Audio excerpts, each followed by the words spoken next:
თქვენი თანამშრომლის დაბადების დღე რომ აღნიშნეს და ისწროდნენ თქვენი თანამშრომლები. არიცი? არა.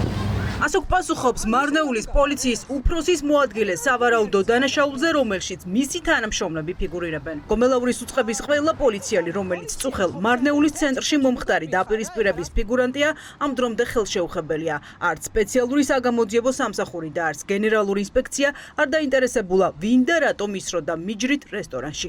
თქვენი თანამშრომლები ისროდნენ რესტორან თეთრსახლში. საღამოს.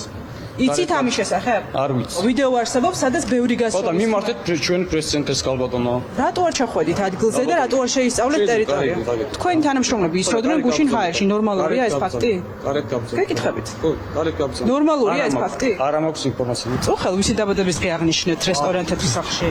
არ ვიცი. არ იყავით თქვენ დაბადიჟებული? და მაშინ გითხავთ თქვენი თანამშრომლები რომ ჰაერში ისროდნენ. აი ეს ფაქტი იცით? შეისწავლეთ? შინაგან საქმეთა სამინისტრო. და შინაგან საქმეთა სამინისტროში თქვენ უნდა შეისწავლოთ ეს ფაქტი. თქვენი თანამშრომლები ჰაერში რომ ისროიან და საფრთხეს უქმნიან მოქალაქეებს. იცით ამის შესახებ? დაპირისპირების ეპიცენტრი წუხელ მარნეულში რესტორანი თეთრი სახლი იყო. ადგილობრივებმა ჯერ მიჯრით სროლის, შემდეგ კი ჩხუბის ხმა გაიგეს. კორპუსის მაცხოვრებლები, რომლებიც იარაღიდან გასროლილ ბრმატყუებს გადაურჩნენ, მხოლოდ ამ ვიდეოს გადაღება მოასწრეს. კადრში მარნეულის მერიის და პოლიციის თანამშრომლები ჩანან. მამაკაცები ერთმანეთს ფიზიკურად უსწორდებიან და მათ გაშველებას ცდილობენ. ვიდეო მასალაში ჩანს რესტორნის სადგომზე გაჩერებული პოლიციის 10-მდე ავტომობილიც. ნისროლა პოლიციამ თუ მერიის თანამშრომელმა. აქ არაფერი მომხდარა, იქეიფეს გავიდნენ და გარე ტერიტორიაზე იყო ჩხუბი. აქ ვერავინ ვერაფერს გეტყვით. პირველების ინფორმაციით რესტორან თეთრსახლში პოლიციელები თანამშრომლის იუსუფ სარმამედოვის დაბადების დღეს აღნიშნავდნენ. ტორტის გაჭრის დროს პოლიციელებმა მეტი პომპეზურობისთვის იარაღით ჰაერში გაისროლეს, რასაც გვერდის სუფრაზე მჯდომი მერიის 3 თანამშრომლის პროტესტი მოყვა. საკრებულოს თავმჯდომარის მოადგილის რიჩარდ გიგანიშვილმა პოლიციელებს მიუთითა, რომ შეეწყვიტათ უმისამართო სროლა. პრეტენზიას ჯერ სიტყვიერი, შემდეგ ფიზიკური ანგარიშწორება მოყვა. შიგნით ვიყავი ჭურჭელს რეცხავდი, სროლები რომ ატყდა გავიქეცით და შენობას მოვეფარეთ უკან. ყველა ოფიციანტებთან ერთად. შეგვეშინდა. მე პატრონეც აქ იყო და დაამშვიდა, გარეთ გაიყვანა. ამბობენ პოლიციელები და მერიის თანამშრომლები იყვნენ. პირველების ინფორმაციით პოლიციელებსა და მერიის თანამშრომლებს შორის მომხდარი დაპირისპირების დროს რიჩარდ გიგანიშვილი დაშავდა. დღეს არც ერთი ნაცემი თანამშრომელი არც პოლიციაში და არც მერიაში არავის უნახავს. ვინები იყვნენ რესტორანში თეთრსახლში თქვენი თანამშრომლებიდან არავინ არ იცით? გამოცხადდნენ დღეს სამსახურში არიან?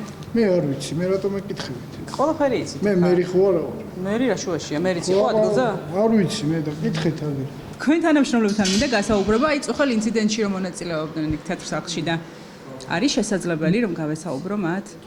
ადგილობრივი ოპოზიცია ამბობს, რომ ეს პირველი შემთხვევა არ არის, როდესაც ქვემო ქართლში ადგილობრივი მუნიციპალიტეტის თანამშრომლები გომელაურის უწყების თანამშრომლებს უპირისპირდებიან. ოპოზიცია გუბერნატორისა და სპეცრაზმის უფროსის ჯახს იხსენებს და ამბობს, რომ მარნეულში ამ ფაქტის შემდეგ შინჯიკაშვილ ხარებას კლან შორის დიდი განხეთქილებაა დაწყებული. თვის განმავლობაში ჩვენ არც პირველ და არც მეორე და მესამე შემთხვევა ჩვენთან ეგ. აი მაინც ერთი ფაქტი გვაჩვენა, რომ აგერ არის ბოლომდე გამოძიება არის მიტანილი და ვიღაც არის არ არის, არც ეს იქნება. ეს არ არის დაწყებული აქ მარნეულიდან, დაწყებულია პირდაპირ სამინისტროების დონიდან. ჩვენ რამდენიმე თვის წინ კარგად ვნახეთ, რომ ბევრჯერ მოხდა ეგეთი სიტუაცია, რომელიც ქვემო ქართლის გუბერნატორის მოადგილისა და შინაგან საქმეთა სამინისტროს მაღალი ჩინოსნების შორის იყო დაპირისპირება, ზუსტად ამის გაგრძელებაა დღესაც, რასაც ჩვენ ვხედავთ. კარგად ვიცით იმ ფაქტის შესახებ, როცა